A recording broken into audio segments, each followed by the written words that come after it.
تكبير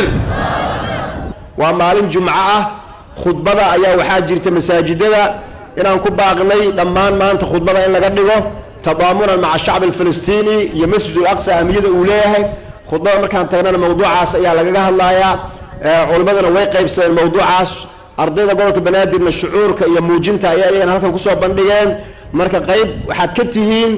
arrin weyn oo caalamul islaami maanta farxad wada ah markaan qaban qaabinaynay iyo hadda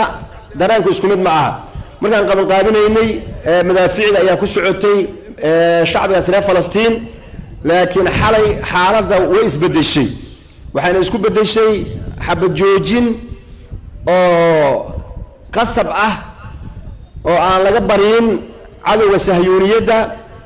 ayay say u kala ordaayeen yaa naga joojiyay gaartay markii la joojiyay xalay siqdi dhexe shacab Falastiin salaatul fajrkii ay soo dhaweeyeen masaajidkooda aadeen masaajid markay ka soo baxeenna ihtifaalaad iyo dabaaldegyo yaani guusha ay gaareen guushaas oo ah yaani in laga hubbadan yahay shaki kuma jiro